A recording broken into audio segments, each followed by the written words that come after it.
بسم اللہ الرحمن الرحیم۔ پھر ایک آواز آئی، اے دوست میرے لیے کیا تحفہ لایا ہے؟ حضور پاک صلی اللہ علیہ وسلم نے فرمایا، ہر قسم کی عبادت خواہ وہ مالی ہو یا بدنی یا روحانی اللہ کے واسطے ہے۔ پھر اس کے جواب میں اللہ تعالیٰ نے فرمایا، سلام یہ تجھ پر اے نبی، اور رحمتیں اللہ تعالیٰ کی اور برکتیں اس کی۔ اللہ تعالیٰ نے فرمایا، اے میرے حبیب، عرش و کرسی، لوح و قلم، زمین و آسمان، نباتات و جمادات، بلکہ جز و کل مخلوقات 6000، عالم خشکی 12000، اور عالم تری کے، اور آفتاب اور مہتاب اور ستارے اور بروج اور بہشت اور دوزخ تیری محبت کے سبب سے میں نے بنائے ہیں، اور اس وقت تیرے واسطے اجازت ہے، جو چاہے سو مانگ لے، اب میں تیری منہ مانگی مراد پوری کروں گا۔ حضور پاک صلی اللہ علیہ وسلم نے اپنا سر مبارک سجدے میں رکھ کر اللہ تعالیٰ سے عرض کی، میں امت گناہ گار رکھتا ہوں، تیرے عذاب سے ڈرتا ہوں، لہٰذا تو میری امت کی گناہ بخش دے اور اس کو دوزخ کے عذاب سے پناہ دے۔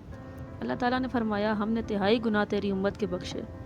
پھر حضور پاک صلی اللہ علیہ وسلم نے سجدہ کرتے ہوئے عرض کی، یا الہی تمام گناہ میری امت کے بخش دے۔ پھر اللہ تعالیٰ سے حکم ہوا، تیری امت کے آدھے گناہ بخش دیے۔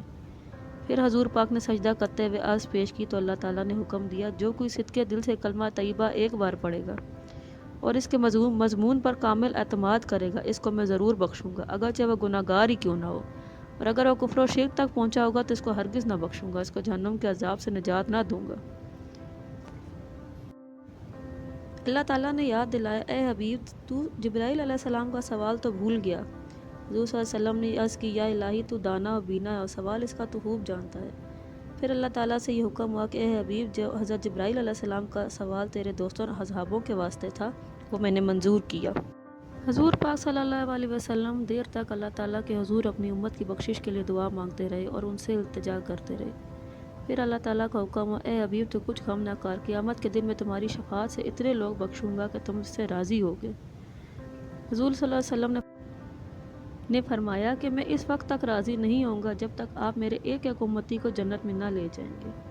پھر حضور پاک صلی اللہ علیہ وسلم کے ساتھ 9 سے 1000 کلمات راز و نیاز کے کیے اللہ تعالیٰ نے، امر و نہی کے ارشاد کیے۔ پھر جناب حکم باری تعالیٰ ہوا کہ روز 50 وقت کی نماز اور 6 مہینے کے روزے ہر سال میں تمہاری امت اور تم پر فرض کیے میں نے۔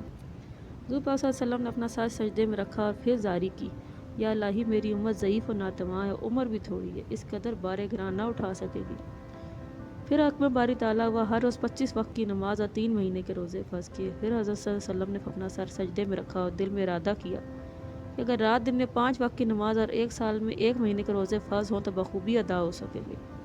چنانچہ باری تعالیٰ سے حکم ہوا کہ میں ارحم الراحمین ہوں، اس وجہ سے اے میرے حبیب، جو دل میں تو نے ارادہ کیا ہے وہ میں نے قبول کیا، اور 50 وقت کی نماز اور 6 مہینے کے روزوں کا ثواب تجھ کو ملے گا، اور میں نے تجھ کو یہ بخشا۔ حضور پاک صلی اللہ علیہ وسلم نے درگاہ باری تعالیٰ میں عرض کی، یا الہی میری امت مجھ سے پوچھے گی کہ اللہ تعالیٰ نے کیا ہدیہ و تحفہ ہمارے واسطے عنایت فرمایا، تو میں ان کو کیا خوشخبری دوں گا؟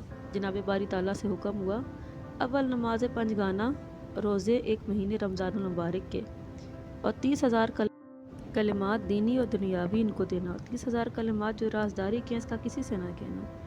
تب حضرت صلی اللہ علیہ وسلم نے قبول فرمایا، اپنا سر مبارک سجدے میں رکھا اور حضور پاک صلی اللہ علیہ وسلم سجدہ شکر بجا لائے۔ پھر بارگاہ الہی سے رخصت ہوئے اور رف رف پر سوار ہو کر سدرۃ المنتہا تک پہنچے۔ وہاں پر حضرت جبرائیل علیہ السلام منتظر تھے، براق لے کر آگے بڑھے۔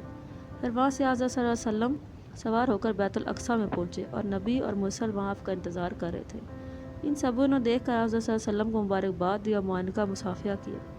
پھر حضرت جبرائیل علیہ السلام نے اذان دی اور حضور پاک صلی اللہ علیہ وسلم نے امامت کی اور تمام انبیاء کرام نے نماز پڑھی۔ اس کے بعد وہاں سے رخصت ہوئے، بی بی ام ہانی کے گھر میں تشریف لائے۔ جبرائیل علیہ السلام حضرت صلی اللہ علیہ وسلم کو مکان پر پہنچا کر براق لے کر اپنی جگہ پر چلے گئے۔ حضرت صلی اللہ علیہ وسلم جب اپنے بستر پر تشریف لائے تو بستر کو گرم پایا، جس جگہ پر وضو کیا تھا وہاں سے پانی کو بہتے اور حجرے کی زنجیر کو ہلتے دیکھا، اور اسی طرح اس واقعے کا اختتام ہوا۔